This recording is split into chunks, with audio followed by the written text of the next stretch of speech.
Right. Good evening, everyone. Good evening. Thank y'all for participating. Look at that. I have camp spirit. I like that. Absolutely. So yes, my name is Quinton Phillips. Please call me Q. People call me Quinton. I feel like I'm in trouble or they're talking to my son. So please call me Q. It is absolutely an honor, a privilege to be on this stage tonight. Not only because my friends at MCA asked me to be the speaker this evening, but because I am literally in the presence of two of my heroes. And I mean that in every sense of what you can mean hero. Judge Clifford Davis, I've been able to know Judge Davis for quite some time now. My brother, Albert Roberts, he was the past president of the Tarrant County Black Bar Association, which is now L. Clifford Davis Law Association. And, yes, please. So I am one of the privileged ones in the room that have been able to sit down and hear the stories about Fort Worth and hear about battles he fought with 3rd and Marshall. And I mean, it's just some of the most amazing, exemplary things that any human being could possibly accomplish that I've been able to hear firsthand out of the mouth of a legend. And then at my very core essence, I'm just a Stop Six boy, Eastsider. And tonight we got the president, the king, the monarch, the everything of Stop Six, Coach Robert Hughes.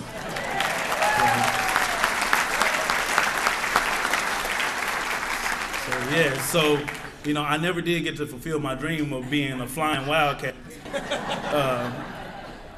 due to gravity and talent, all those good things. But I am Dunbar alum, so any Dunbar alums in the house? All right. So we represent tonight. And so I didn't get to be a flying Wildcat, but I did get to take Coach Hughes for health class. And so, I did get 100 in the class. And it wasn't because I was so good at health. It was really just because I would just ask him about Boston Celtics or about PVIL, and he spent 45 minutes of the 50 minutes telling me about that, and then, hey, it's time to go. So. But I did learn, so thank you, Coach. I appreciate you, man. I did learn, though, too. So it really is an honor to be here on this night. I mean, it just couldn't have been more divinely scripted for someone like me, born and raised, Stop Six, East Side, Fort Worth, single parent home, growing up in poverty, that I got to see men like this in my neighborhood making a difference in the city of Fort Worth. And now I get to speak before they get honored. And I just tell both of you gentlemen that we cannot honor you enough. Tonight is not enough. Any award, accolade you've ever gotten is not enough. Judge Davis, we have a shrine to you in the historic Stop Six Center, and it's well deserved. And Coach Hughes, you took all of Stop Six to the Naismith Basketball Hall of Fame when you went. So congratulations to both of you tonight.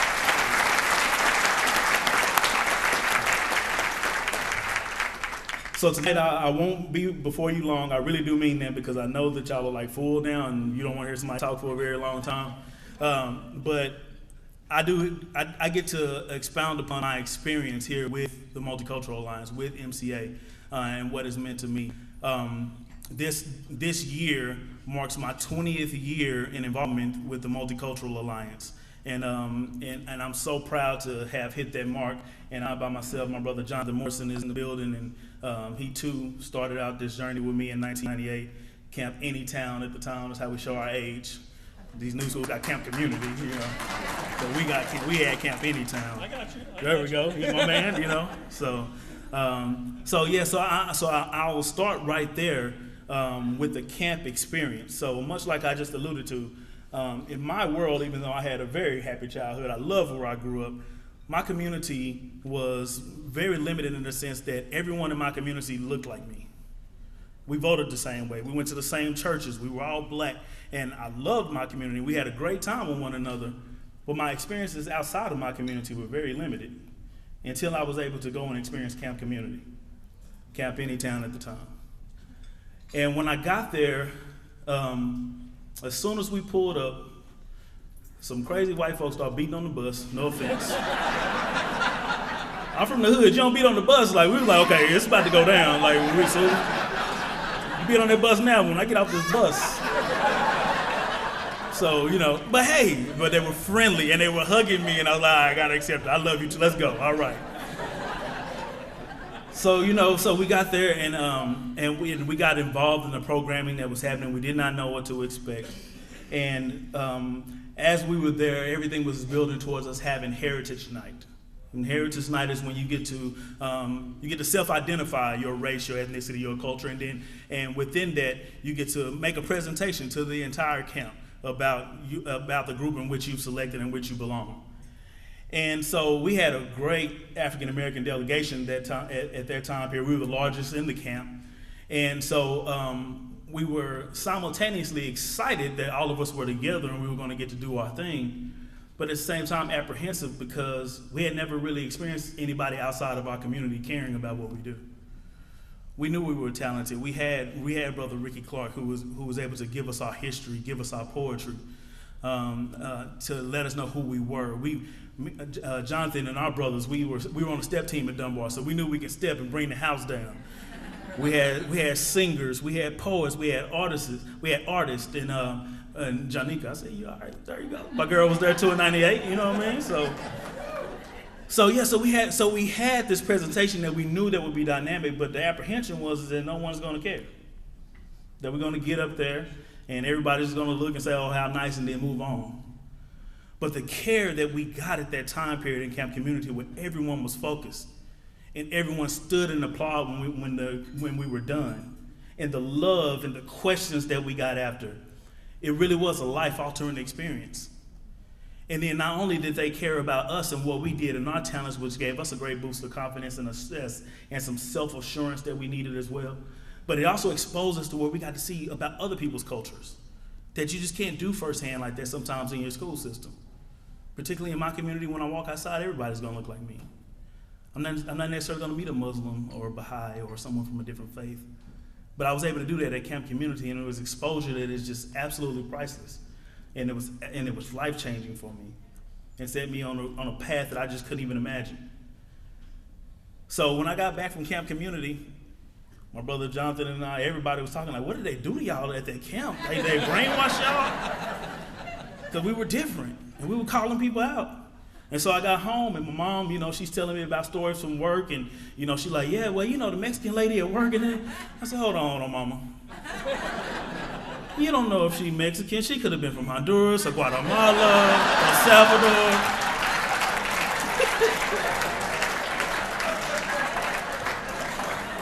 And after I said it, I ducked just to make sure, just to make sure. But it was cool, and my mama got the point, and she was like, well, that camp, I don't know if you ever going back there again. But I'm glad I did. And it's been beneficial for myself, for my family, for our sphere of influence that we've been able to focus on, and we've been able to have people get to their growing edge, step outside of their comfort zone and experience different, and understand that it's not about tolerance, but acceptance.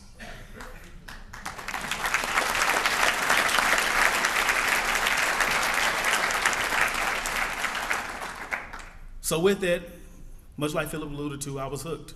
I was able to go back for 3 years as a counselor after that. I was able to go back to camp community even after that as an advisor. And it's just been, and every time I learned more and more about the young people, about culture, but every time I learned more and more about myself, it continued to show me who I was, and it helped me to assure who I was by being able to learn who I was through those camp experiences. I was learning more as a staff member than I even learned as a delegate. And I'm forever grateful for that. And so my beautiful wife is here tonight, the future Dr. DeAndrea Phillips. Baby, stand up. I'm just gonna show you off real quick. She's gonna be mad that I did that later on, but it's all right. When you got the baddest woman in the room, you gotta show it off sometimes. And I say future doctor because she's a doctoral candidate now at Texas A&M Commerce. So complete sidebar and off subject, gentlemen, marry up. There you go. Right. But I point to my wife because my wife is always telling me that you always doing too much. You always going to this meeting, you got to go here and you got to do it. You always doing too much. But the beautiful thing is that anytime I mention that it's going to be something for MCA, it's never a word. It's never any pushback. We'll rearrange the schedule. We'll allow you to do it, whatever you got to do, because she understands that it helped groom me into the man that she was able to marry. A man who understood more about the world, a man who understood the love of people. And she knows that I got that from my experience at camp. So she lets me go. And I appreciate that. But from that camp experience, I then later was able to go into interfaith dialogues. And with the interfaith dialogues, we got people from different faiths coming together, being able to talk about our faiths. And I was apprehensive about interfaith dialogue at first. I'm a Christian. And I was going into it, and it's like, wow, what if somebody's trying to convert me to something else? Or, what if I got to go in here and I got to argue and I got to prove that mine is right and theirs is wrong? Like, what are we going to do, And so, but it was such an enlightening and beautiful experience. And what it did was it actually, by learning of others' faith and seeing their faith, it actually enhanced and strengthened my own faith. It didn't make me think twice about who I was. It strengthened again who I was and what I believed.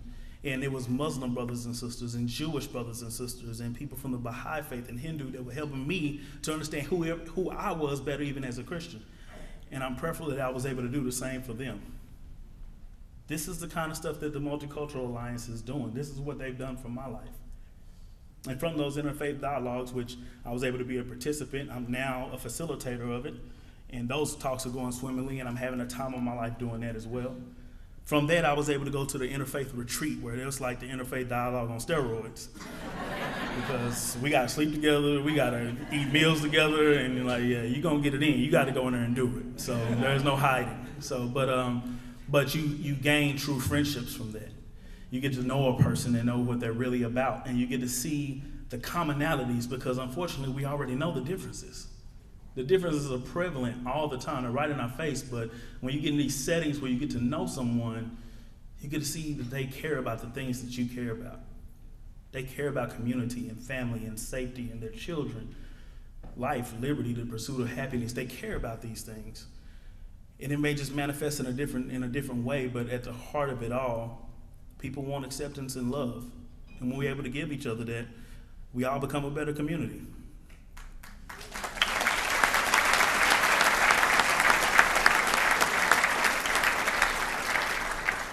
So I was also able to facilitate and participate in table talks. You were able to do a little bit of that tonight. Sometimes the hardest thing in the world, even when you're able to get around people that are different than yourself, is breaking the ice or finding out what to talk about. And table talks help to alleviate that, because they ask you the hard question right off the bat and let's go. But then you get to the heart of a person, and you get to know a person, and it really does exactly what I just alluded to, that interfaith dialogues and the interfaith retreat did. It just exposes you, and it gets to show your true self, and it's nothing more personal than that, than being able to have that vulnerability with another person and realize that at the end of the day, you're all the same. You all want the same things. And so what MCA really has done in those moments is they've mastered the art of creating the safe space. It's so hard for me to go out in my everyday world and just get with someone who's different than me and just dive into conversation or find out about them. But MCA just has the structure. They have the people, they have the heart and the passion to go ahead and put that safe space package for you, that if you enter in, you walk out better than what you walked in. So through MCA, I have been able to sit at Passover Seder with my Jewish friends and family. I have sang Chente songs at the top of my lungs with my Mexican family. I have worshiped Christ in a Muslim temple without judgment. These are the kind of things that MCA has done for me.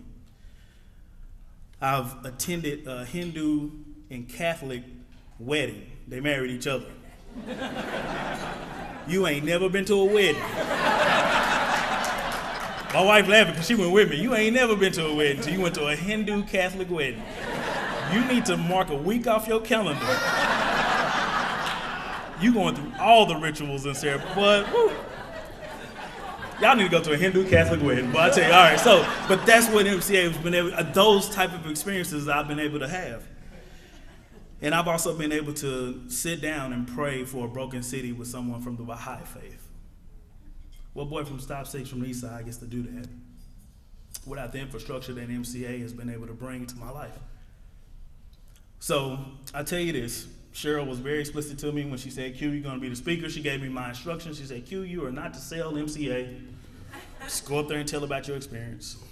For the first time, I'm gonna be disobedient to MCA. I'm selling it. Sorry. You need to give to MCA. You need to give your time, your talents, give yourself to MCA in any way that you can, because you will become a better person. I am a living witness of it myself. There's just experiences that I just would not have been able to have without the people that I've met. Some of my dearest friends in my life are in this room right now. Amy Lou and Ricky Clark, and people that I met through my camp experience, through interfaith dialogues, Mary was in here and we gave each other the biggest hug in the world. We haven't seen each other since the interfaith retreat, but that's what camp community, that's what MCA can bring for you. It's that kind of love. Love that the outside world sometimes just seems to forget actually exists. But the biggest selling point for MCA for me, why I will always say yes anytime they call and ask me, it's because MCA, through what they've done in my life, instead of the norm being that I'm in my monolithic neighborhood with people who vote like me and look like me, my sons are now growing up in a world where they have white family, they have Hindu family, they have Mexican family. This is their world now. When I go sit the next Passover Seder, my sons will be right there next to me. Some of their friends will never be able to experience that like that. But they will, and it becomes their norm, and that's what this organization has done for a person like me. Has elevated not only my life, my wife's life, but have elevated to where my children will be able to have an experience of a lifetime because of what this organization brings to the city. So whatever it is that you're supposed to do, write a check, volunteer, sit in on one of the programs, participate yourself. You'll never do anything better with your time, talent, and money than giving it to the Multicultural Alliance. They'll have mine to the day I die, and when I leave, it'll still be in the wheel somewhere. I thank you for your time and attention.